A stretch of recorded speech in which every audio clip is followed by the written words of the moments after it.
आसामच्या जंगलात शेरसिंग राजे राज्य करत होते. ते खूप ताकदवान होते आणि हुशारही होते. त्यांच्या या ताकदीमुळे जंगलातले सगळे प्राणी पक्षी त्यांना घाबरायचे.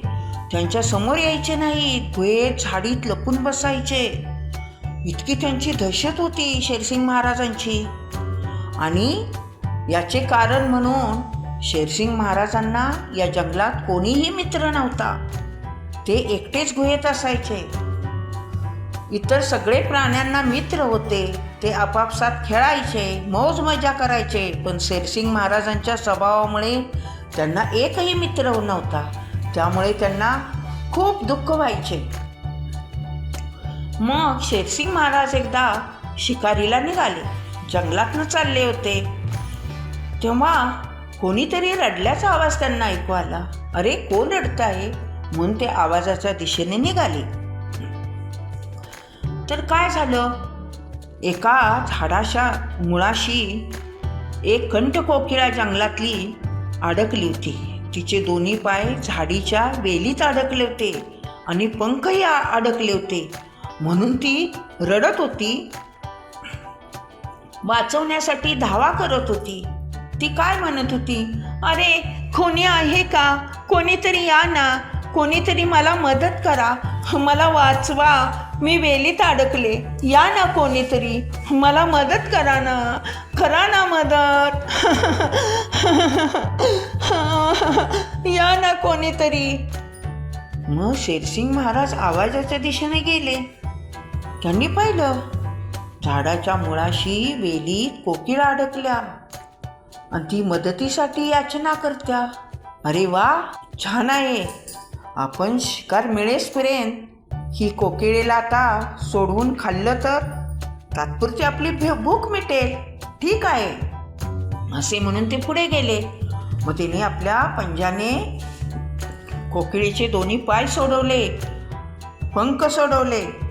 त्यामुळे सुटका झाल्यामुळे कोकिळेला खूप आनंद झाला आणि ती काय म्हणाली, शेरसिंग महाराज, मला खूप आनंद झाला आहे. तुमचे खूप माझ्या उपकार झाले. आज तुम्ही मला या संकटातून वाचवलं, नाहीतर मी प्राणास मुकले असते. तुम्ही किती चांगले आहात महाराज, तुमचे खूप खूप धन्यवाद. मी तुमचे हे उपकार कधीही विसरणार नाही.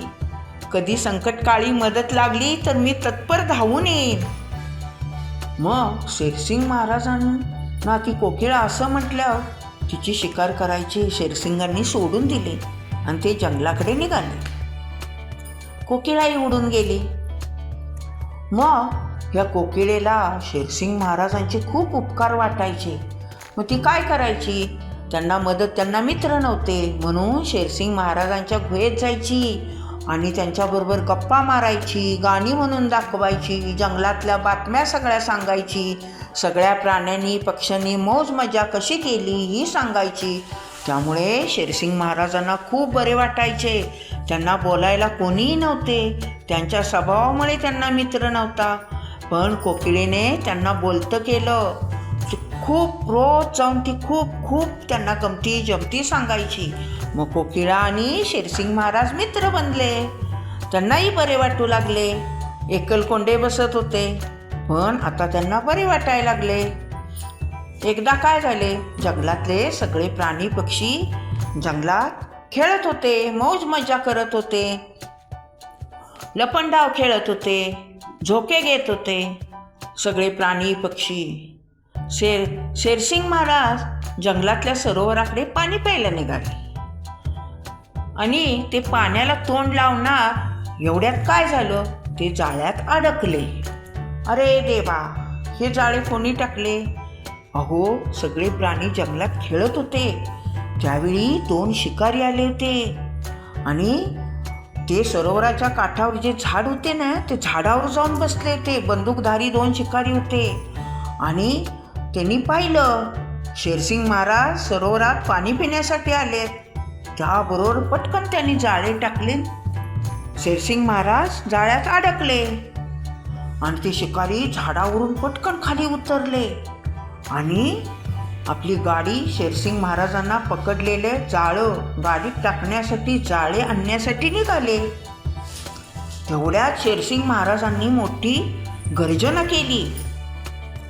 गर्जना केल्याबरोबर सगळी प्राणी पक्षी घाबरले. अरे काय झाले, महाराजांनी गर्जना का केली, काय झाले? सगळे प्राणी सरोवराकडे धावले.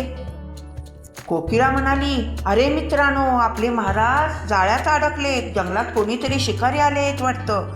तेवढ्या सगळ्या प्राण्यांनी पाहिलं, ते शिकारी जंगलाच्या बाहेर लावलेली गाडी घेऊन येत होते जाळं टाकायला शेरसिंग महाराजांना पकडलेलं. मग हत्ती दादा पळत पळत गेले आणि त्यांनी सोंडेने ते शिकाऱ्यांची गाडी घेतली आणि जंगलाच्या बाहेर नेऊन टाकली. मग कोकिळेने सांगितले, अरे मित्रांनो, आपल्या शेरसिंग महाराजांना वाचवलं पाहिजे, त्यांना जाळ्यातनं काढलं पाहिजे, त्यासाठी या शिकाऱ्यांचा अगोदर बंदोबस्त केला पाहिजे.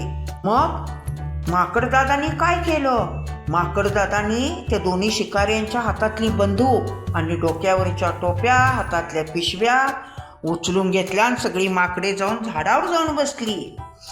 आणि चंचला, खारुताई, ससेभाऊनी त्या शिकाऱ्यांच्या पायाचे चावे घेतले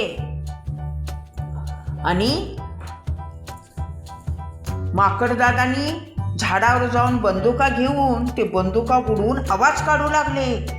बंदुकीतनं आवाज निघाल्यावर शिकारी अधिकच घाबरून गेले. आणि मग काय केलं? हत्तीदादांनी दोन्ही शिकाऱ्यांना सोंडेत घेतलं आणि जंगलाच्या बाहेर नेऊन टाकलं. एवढ्या सगळ्या वेळात हरणीताई आणि उंदीर मामा शेरसिंग महाराजांच्या जवळ गेले आणि उंदीर मामानी आपल्या दातांनी जाळे कुरतडले आणि हरणीताईने शिंगाने ते जाळे ओढून काढले आणि शेरसिंग महाराजांची सुटका झाली. शिकाऱ्याने मागे वळून पाहिले नाही. ते जंगल सोडून शिकारी निघून गेले. त्यामुळे सगळ्या प्राण्यांना, पक्ष्यांना खूप आनंद झाला. ते शेरसिंग महाराजांच्या जवळ आले. त्यांना खूप आनंद झालेला पाहून शेरसिंग महाराजांनाही आनंद झाला. शेरसिंग महाराज मनात म्हणू लागले आणि प्राण्यांनाही म्हणाले, अरे मित्रांनो, मग आजपर्यंत तुम्ही माझ्या दशेतीखाली वावरत होता, तुम्ही मला घाबरत होता, पण मला आज कळलं आहे, तुम्हाला घाबरवण्यासाठी किंवा कोणत्याही गोष्टीसाठी किंवा आपली मैत्री होण्यासाठी ताकद उपयोगी नसते. कळलं का? तुम्ही मला खूप घाबरत होता, मी तुम्हाला घाबरवत होतो, पण मला आज कळलं माझे जंगलवासी किती चांगले आहेत, माझ्यावर किती प्रेम करतात. मला आज समजलं. मित्रांनो, माझी सुटका केली तुम्ही आणि त्या शिकाऱ्यांना जंगलातनं हाकलून काढलं. कोकिळा, तू आपल्या मित्रांना घेऊन माझी सुटका केलीस, तुझे खूप आभार. मग कोकिळा म्हणाली, नाही महाराज, आमचं कर्तव्य आहे, राजाची सुटका करणं सगळं आमच्या प्राण्यांचं कर्तव्य आहे. मग शेरसिंग महाराज म्हणाले, अरे आपल्यात आता मैत्री झाली, पण मला आज हे कळलं, मैत्रीसाठी किंवा कोणत्याही चांगल्या गोष्टीसाठी ताकद नुसती उपयोगाची नसते, त्यासाठी उपयोगी असते मदत. खरी मैत्री टिकवायची असेल, खरा मित्र मिळवायचा असेल तर साहस, ताकद यांच्याबरोबर मदतीचीही नितांत गरज असते. त्यामुळे खरी मैत्री टिकू शकते. असे म्हटल्यावर सगळ्या प्राण्यांनी हो महाराज केलं. त्यांनी शेरसिंग महाराज म्हणाले, आजपासून भीती बाळगायची नाही, सगळ्यांनी आनंदाने आपण जंगलात एकत्र राहायचे. त्यामुळे सगळ्या प्राण्या पक्ष्यांना आनंद झाला आणि ते आनंदाने नाचू गाऊ लागले. ते काय म्हणाले, खूप खूप छान आहे आमचे जंगल, शेरसिंग राजामुळे जंगलाचे झाले खूप मंगल. राजे आहेत प्रजादक्ष, प्रजावर असते त्यांचे लक्ष. असे म्हणून शेरसिंग महाराजांची स्तुती करून सगळे प्राणी आनंदाने आपल्या घरी गेले.